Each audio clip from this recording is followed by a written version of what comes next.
to another episode of Throwing It Back with Sean Farrell. I am Sean Farrell. God is great all the time. All the time, God is great. And let's not waste no time. Let's get right to it. It's really tough to find a throwback Lakers to the uniforms that they wore in the 1990s. Okay, so the best one I could find was a split purple and a split gold, and that's the best. This is the best custom AC green throwback jersey that I could have gotten. Okay, speaking of the Lakers, that's what we're going to talk about today. The 1992-93 Los Angeles Lakers, who in Jerry West's words were a tough team to figure out. Okay, so the story of the 92-93 Lakers actually began, I would say began in the summer in the USA Olympics. The 92 Dream Team. Magic Johnson was thinking about coming back to a play. Okay. And he said he would make his decision a few weeks after the Dream Team won gold. Okay. But he was kind of taking his time trying to make up his mind. And so the Lakers, so Jerry West wanted to sign Rod Strickland. Okay. They already had Sedale 3. Okay. Who was solid. They had acquired Sedale 3 the year before, who was solid. But they wanted to trade for Rod Strickland, who was a free agent. I think he was a free agent because I believe he ended up signing. Yeah. Rod Strickland was a free agent. So he ended up signing with Portland instead of the Lakers because Rod Strickland couldn't wait for Magic to make his decision. But September 29th came, and Magic said he was coming back. Okay, so this is him versus the Portland Trail Blazers in the pre-season right here. This is his 92-93 Skybox card, and there's the back right there for Magic Johnson, card number 358. And so, training camp comes for October. Then stories began running about how Magic needed to tell the truth about how he got HIV. There were also reports that there was a prominent NBA player who was spreading rumors about Magic's sexual preference and whatnot. And Magic said that he had met with this player privately, the prominent NBA player privately. And I recall, and Magic said, if you're going to say it behind my back, then when I come to you, be a man and say that you said it. Okay? So it was October 23rd when they were playing the Kings in the preseason game that there were reports that Isaiah Thomas was the one who was telling everyone in the media about his sexual preference. Then his agent, Lou Rosen, got accused of tipping off the press, which he pretty much denied. And it was just nothing but rumors, man. It was nothing but rumors. And so they were playing the Cavaliers in the preseason. So they were playing the Cavaliers in the preseason game, next to last, or the last preseason game. And Magic went up for a shot and was fouled by Craig Elo. And Johnson had got a scratch on his just a real tiny scratch on his arm. And so during the timeout, Gary Vitti treated it. Also sprayed some stuff on it. Then eventually Vitti covered the wound, which was only this big that you couldn't even see it. But nobody was paying attention to it until it was balled up after the game. And so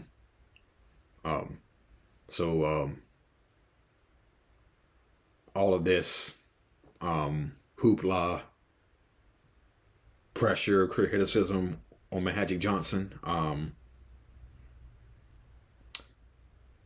after the preseason was over, he told his agent Lou Rosen to tell the Lakers that he was retiring again, okay, for good. And said, so Johnson was asked why. Johnson said, well, there's just no fun in it, okay. That was Magic's reply. He said, it's no fun. There was no fun in it. It wasn't fun for Magic no more, okay.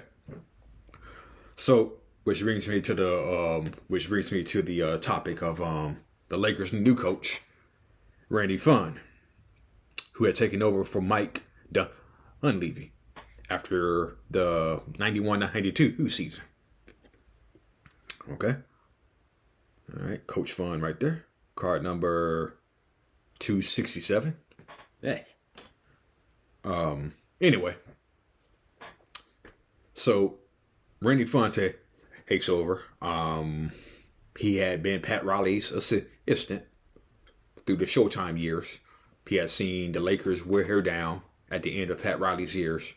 Pat Riley had a pressure treatment approach as to Randy Pfund's cooperative treatment approach, okay? So the Lakers actually started out, they were actually doing pretty decent, okay? Through the first 22 games, they were 14-8, okay? They did lose to a few teams they should have lost to. They did lose to the Kings early in the year, but that was like early, so. But they did lose to the Dallas Mavericks, who were 1-15 at that time, okay? Well, out of those 8 losses, one of those were to the Dallas Mavericks, who were 1-15. They lost 102-95 to the Dallas Mavericks, okay? So, but at the same time, they defeated the Bulls in overtime at the Forum, 120-118. And if you may not recall, that's a game Byron Scott told a story. He was out with an ankle injury, okay? Byron Scott told this story years later. He said he's out with an ankle injury. Bulls finished their shoot around. And, no, Lakers had just finished their shoot around. And the Bulls were coming in for their shoot around. And so Jordan says to Byron Scott, hey, man, I hear you're not playing today. Nah, man, I'm out. I got an ankle injury. So, man, who's going to be guarding me? Byron Scott was like, Anthony Peeler. And then Michael Jordan said, 50. Jordan scored 54 points. Jordan did score 54 points. But like I said, the Bulls lost in the overtime, 120-118. Sam Perkins, who I just talked about in the previous video, had 26 points. Okay. So, hold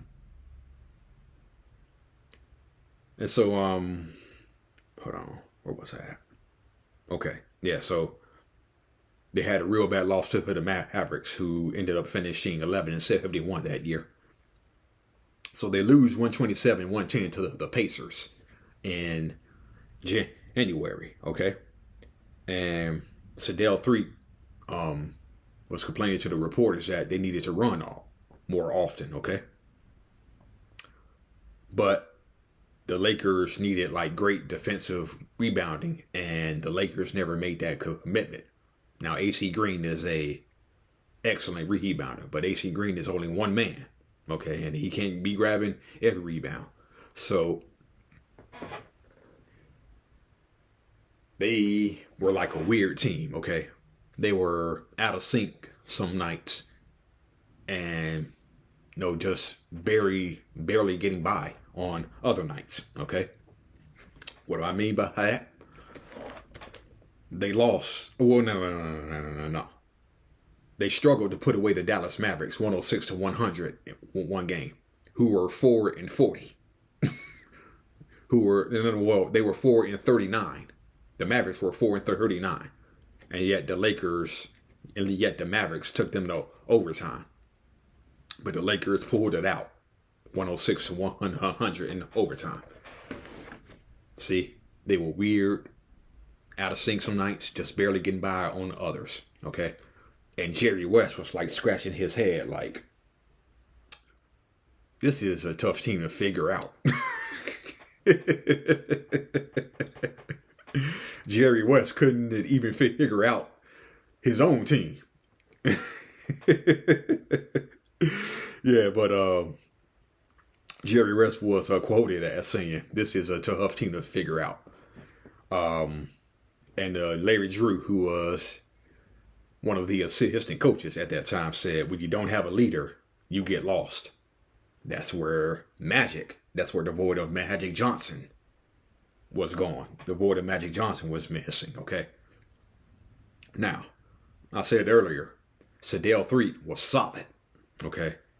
But, again, they had weird ways. Out of sync some nights, just barely getting by on others. You still had Worthy. You still had Green. You still had Scott. You had young guys like Eldon, Doug Christie, Anthony Peeler, Sedale 3. Tony Smith was on that roster too. With Benoit Benjamin coming over in the Perkins trade mid-season.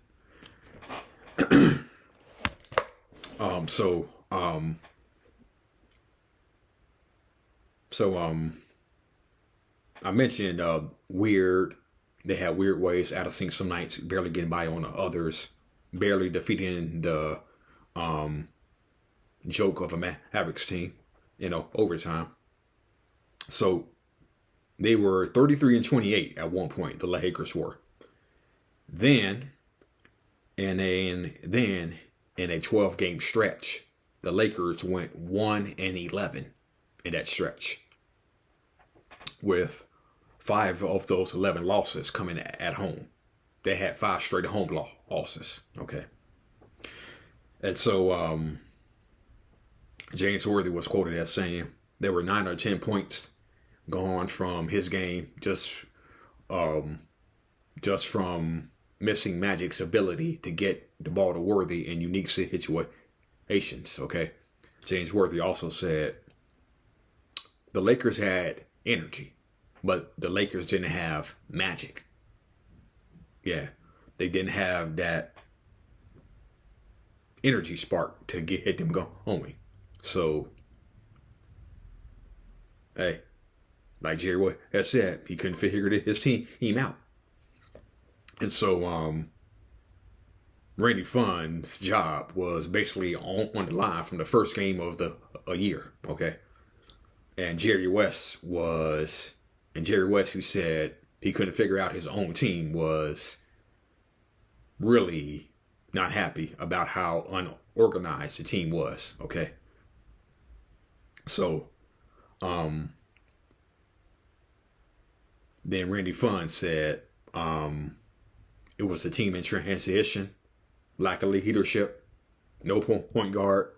Randy Pfund was doing the best he could, which he was. But they finished 20-21 at home. They had a losing record at home.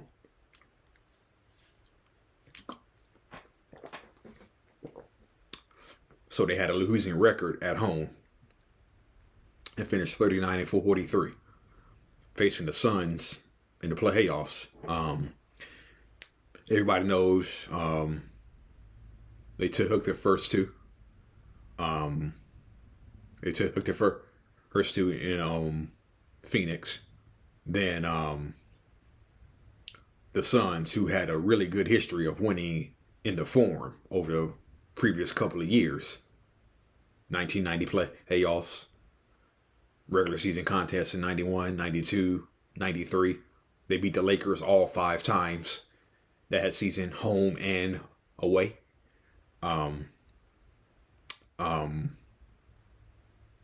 The Lakers won the next 2 games in the form. Lakers. The Suns won the next 2 games at the Forum. Okay. So, and people forget. I think the Suns led 101 in 94 at one point in the 4th quarter, and Vlade Divac came down and hit a 3. Then Divac came down and hit another 3 to cut the lead to 101 and 100. Okay. And so, what they don't know is, what most of everybody doesn't know is that James Worthy was a jumper away from the Suns being the first 8 seed to get kicked out by first 1 seed to get kicked out by 8 seed. James Worthy missed a jumper that could have won the game and the series for the Lakers in Game 3. So the Suns survived by about this much. Okay. If James Worthy didn't miss that jumper, we would be talking about the Suns. That's the first one to go down to 8. But when the series went into Game 5, the Lakers actually hit 7 of 15 3-pointers in that game. James Worthy had a pretty big game. AC Green had a pretty big game. But the one play that is going to stick in the 93 Lakers craw, okay? It's the 4th quarter, okay? Game is tied at 89. Dan Marley shoots a long 3-pointer. He airballs it. Shot clock is running down too. Okay. He shoots the 3-pointer. Shot clock is running down. He airballs it. Shot clock goes off before Barkley catches the ball and dunks it through. And the entire Lakers bench, coaching staff, players, Randy Pfund, Bill Burtka, Larry Drew, all the Laker players on the court going like, no, never should have counted. And you see James Worthy going on holding his hands over his head like, what? No, it shouldn't have counted. So the Lakers bench, coaches, players on the court, they were like, that never should have counted. And NBC ran the replay about a million times. NBC ran the replay back like 1 million times. The shot clock went off before Barkley caught the ball and dunked it. Nonetheless, the basket stood, but James Worthy came right down and hit to tie the game at 91. Then the Lakers led 93-91. Okay? Lakers led 93-91. Because Eldon Campbell had just scored on a dunk put back. Okay? The Suns missed. Now, Sedale Threatt has the ball against Kevin Johnson. So, a pick is set for Sedale Threatt. He goes baseline. 95-91 Lakers. Oh, the Lakers had that game. If Phoenix missed one more shot, the Lakers win that game. If Phoenix missed one more shot, the Lakers win that game. But Barkley came down and hit a jumper. Okay. And then Marley hit a clutch jumper but the Lakers still had a chance to win it. They inbound the ball. They get the ball to Byron Scott. Byron Scott hit that three. Oh man. But game went into overtime. Lakers prevail 112. Lakers prevail. Suns prevail 112 to 104 in overtime. And the Suns and Lakers ended up showing their mutual respect for one another at the end of the game or whatnot. But yeah, the 92-93 Lakers, the team that Jerry West could not figure out. All right, that's it. That's all for throwing on that back with Sean Farrell. I'm out of here. God bless. Peace.